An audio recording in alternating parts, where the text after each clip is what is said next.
Bismillahirrahmanirrahim. Assalamualaikum warahmatullahi taala wabarakatuh. Alhamdulillah rabbil alamin. Nahmaduhu wa nusalli wa nusallim ala nabiyil karim. Rabbi shrah li sadri wa yassir li amri wa hlul 'uqdatam min lisani yafqahu qawli, amma ba'd. Terima kasih kepada sidang pendengar.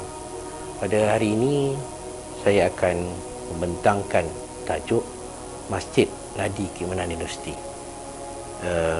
Untuk pengetahuan saudara pendengar, tajuk ini saya pernah bentangkan di dalam seminar pengurusan hal ehwal masjid Institusi Pengajian Tinggi di Malaysia di Universiti Malaysia Kelantan, dan boleh dirujuk dalam buku proceeding seminar yang telah diterbitkan di Universiti Malaysia Kelantan.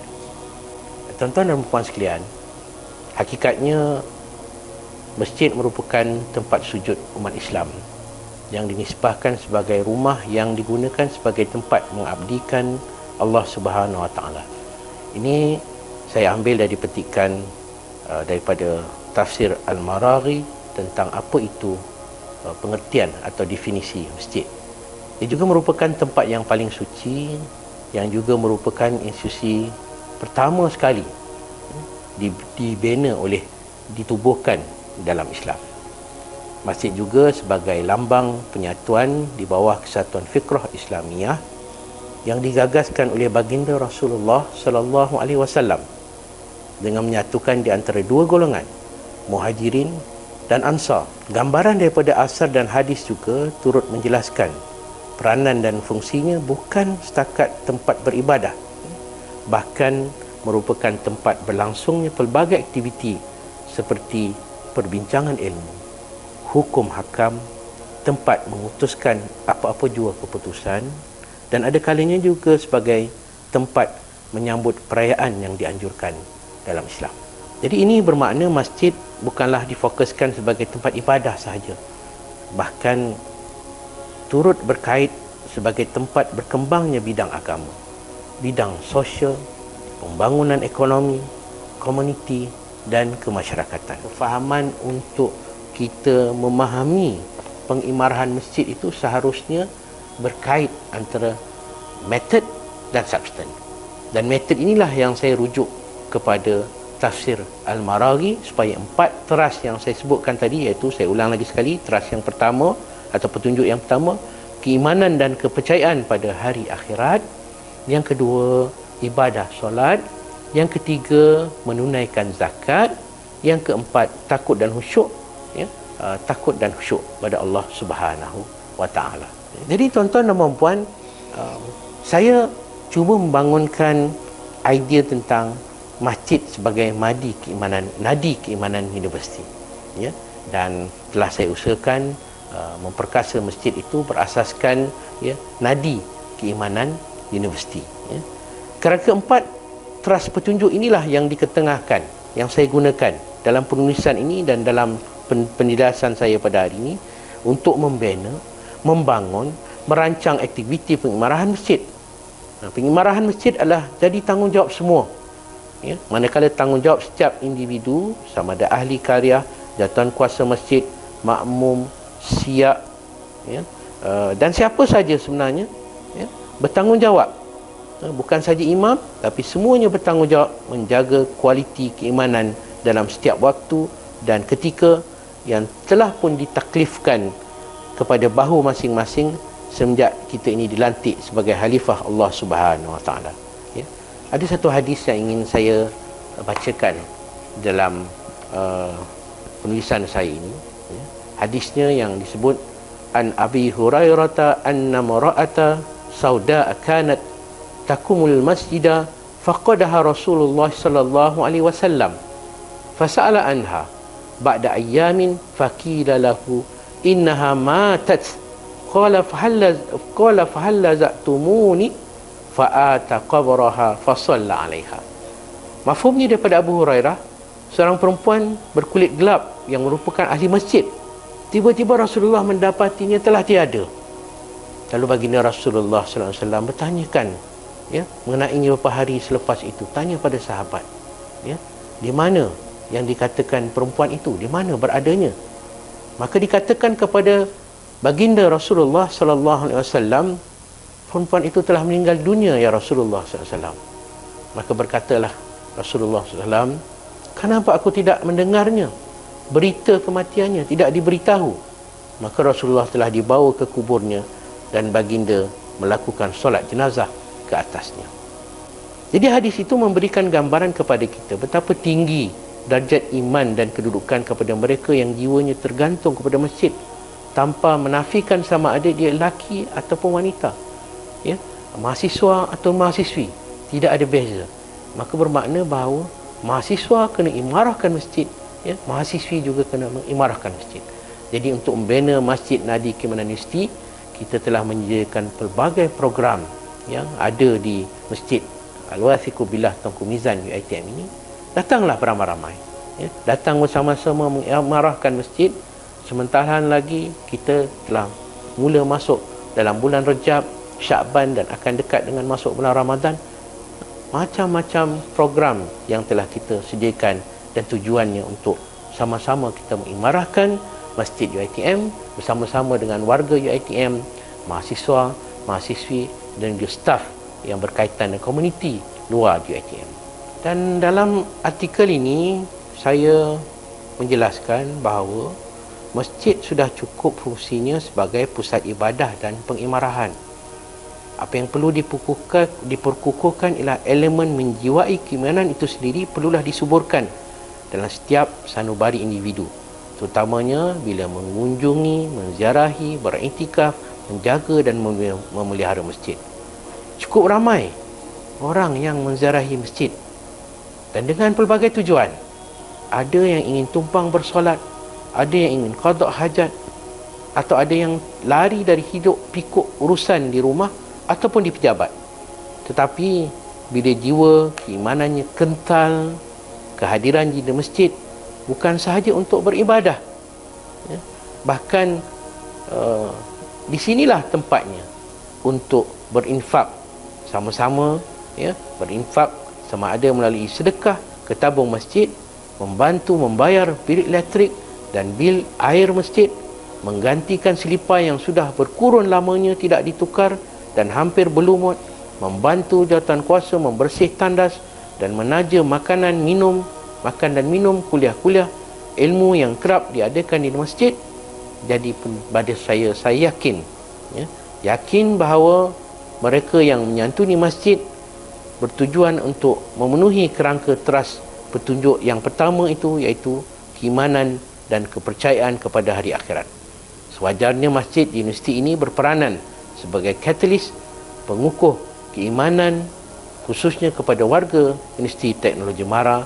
Maka dengan demikianlah, ya, saya memperkenalkan hashtag Masjid Nadi Keimanan Universiti. Dan dalam kertas kerja ini juga saya membentangkan tentang program jaringan pintar mengukuh keimanan dan ketakwaan. Saya merujuk pada Masjid Al-Wathiqu Billah Tunku Mizan Zainal Abidin ataupun Masjid UiTM. Sebagaimana yang diteraskan, ya, sebagai perintah Allah SWT digariskan dalam Al-Quran dan Hadis, ya, yang demikian juga bila dirujuk pada teras petunjuk pengimaran masjid adalah untuk keimanan dan kepercayaan pada hari akhirat, ya, menyedari perlunya di antara metod dan substan tersebut. Tahun 2018 pengurusan Masjid Al-Wathiqu Billah Tunku Mizan Zainal Abidin telah berkolaborasi dengan Masjid Tunku Mizan Putrajaya. Kita jumpa pengurusan Masjid Tunku Mizan di Putrajaya untuk memaksimumkan ibadah para jemaah dan warganya. Dan ketika itu kita membuat pertukaran imam dan bilal, ya, supaya di samping kita berkolaborasi, ya, kompetensi level imam dan bilal kita juga dapat dipertingkatkan. Alhamdulillah pada 2018, dan itulah perancangan kita yang akan datang, ya. Kita tetap akan berkolaborasi dengan masjid-masjid, ya, yang ada untuk meluaskan skala, bukan skala setakat hubungan silaturahim, tetapi untuk memberi kesan yang besar kepada kompetensi imam dan bilal atau pegawai-pegawai Halwal Islam atau pegawai pendaftar Halwal Islam, tetapi lebih kepada untuk sharing knowledge, ya, antara universiti dan juga masjid-masjid yang ada di luar. Dan insya-Allah kita akan 2024 ini kita akan terus semarakkan hubungan kita dengan masjid-masjid dalam radius 10 km atau 15 km dalam UiTM ni. Yang berikutnya lah masjid sebagai pusat penjanaan ekonomi universiti. Masjid, elemen ekonomi Islam merupakan aspek yang tidak kurang pentingnya dalam syariat Islam. Syariat Islam yang mengatur kehidupan manusia dan urusan hidupnya daripada ibadah solatnya hinggalah kepada hak pemilikan harta ataupun maliyah. Justru itulah, jika kita menoleh ke belakang kepada abad-abad permulaan Islam, kita akan dapati bukti umatnya pernah menjadi umat yang dihormati dan digeruni, bukan sahaja ketundukan dan kepatuhan kepada Rabbul Jalil, bahkan kekuatan ekonominya turut dapat dibuktikan. Ini dapat dilihat di sirah dan latar belakang kekuatan ekonomi turut dapat dibuktikan bila dilihat melalui latar belakang kepribadian Rasulullah sallallahu alaihi wasallam sendiri.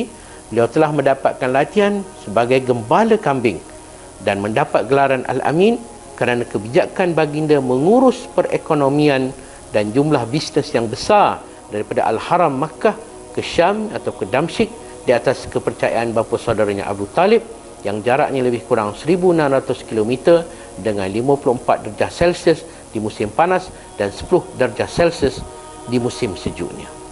Justru apa yang ingin saya jelaskan di sini ialah kepatuhan terhadap sunnah Rasulullah SAW itu sepatutnya diikuti dan diulangi semula. Kegemilangannya diikuti oleh semua umat Islam dekat ini. Kewujudan aktiviti ekonomi, bisnes, trading, perdagangan serta premis perniagaan ketika itu di sekitar Al-Haram Makkah dan juga di sekitar Kuba, demikian juga di Al-Haram Madinah, sehinggalah hari ini melaporkan 8.5 bilion penjanaan pendapatan Arab Saudi datangnya adalah melalui hasil urus niaga ketika musim haji tahun 2014. Ini saya merujuk di dalam satu artikel tentang penjanaan pendapatan di Makkah Al-Mukarramah dan Madinatul Munawwarah ketika musim haji. Justru itulah tuan-tuan dan puan-puan, kalau metod dan substan ini kita bawa ke Masjid UiTM Shah Alam atau Masjid Al-Wathiqu Billah Tuanku Mizan Zainal Abidin, pastinya akan menyemarakkan lagi kedudukan masjid itu sendiri. Sebabnya dalam hal ini Masjid UiTM cuba untuk mengaplikasikan ekonomi yang telah dibentangkan oleh Rasulullah SAW, kaedah-kaedah yang diguna pakai oleh Rasulullah SAW untuk dibawa, untuk kita serapkan dalam takbiran Halal Islam ini. Antaranya, tuan-tuan dan puan, kita ada anjung pusat Islam, jadi kita boleh sewakan. Kadar boleh sewa kita itu ada kadarnya, kita sewakan di hujung minggu untuk apa-apa majlis, perkahwinan contohnya, ataupun majlis silaturahim, ataupun majlis perjumpaan bersama badan-badan korporat di luar, yang akhirnya akan menjana semula kepada masjid. Kita masuk ke dalam yang disebutkan sebagai tabung amanah pusat Islam, tabung tapi.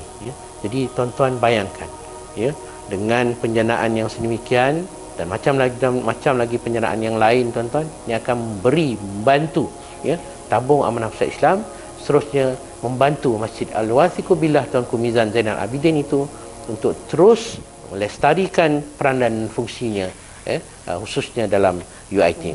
Dana yang diperoleh oleh masjid ini haruslah dilaporkan, dan kita mengikut pelaporan kita bersama-sama dengan pejabat bendahari UiTM ada trust date-nya, dan di samping itu kita juga mendapat perakuan dan pengiktirafan daripada Most Governance Rating Index yang daripada ARI, daripada satu penyelesaian yang digunakan oleh MGRI ini untuk sama-sama membantu mengira, mengaudit, memastikan semua perbelanjaan itu mengikut aturan yang telah ditetapkan, dan pastinya tata kelolanya insya-Allah tuan-tuan dan puan menjadi satu tata kelola yang telah boleh dicontoh dan diguna pakai oleh masjid-masjid lain jika sudi untuk merujuk pada kami. Dan ketika ini antara yang telah mendapat MGRI yang insya-Allah kita angkat pada satu ketika nanti ialah di Masjid UiTM Pulau Pinang, dan diikuti masjid masjid Jengka atau di Pahang, dan juga yang ketiga di masjid UiTM Cawangan Perak. Jadi masjid-masjid ini semuanya akan kita garap bersama-sama dengan metod dan sustain untuk penjanaan pendapatan dan dikata menjana tabung amanah Pusat Islam. Jadi sebagai rangkuman, tuan-tuan dan puan-puan sekalian, masjid seringkali diangkat sebagai model penyatuan umat Islam, memperkasa ekonomi melalui wakaf, infak dan zakat sebagai tempat kecemerlangan komuniti. Selain dari fungsinya sebagai menyuburkan pengajian dan tadabbur Al-Quran, itu juga seringkali diangkat peranan dan fungsinya melalui seni reka bangunan dan penguraian nilai-nilai estetika dan khat yang terdapat padanya. Pendek kata, tidak ada apa-apa cacat cela pada masjid. Ruang yang luas, sarjana mata memandang, sejuk dan nyaman dengan pendingin hawanya. Cuma yang kurangnya pada pandangan saya sendiri sebagai penulis dalam artikel ini, bagaimanakah masjid berfungsi sebagai ejen membentuk kesedaran, seterusnya membangunkan dan memperkukuhkan keimanan yang tinggi kepada setiap Muslim, lelaki dan perempuan, sekaligus menjadikan ia tempat yang digerami, dicemburui oleh rakan-rakan universiti yang lain. Jadi justru itu, sekali lagi saya mohon pada tuan-tuan dan puan-puan, imarahkanlah, marilah kita mengimarahkan masjid bersama-sama, kita bangunkan masjid bersama-sama daripada sudut kekuatan aktivitinya, menyumbang daripada sudut penjanaan ekonominya, dan seterusnya memperkasa pada sudut imarahnya.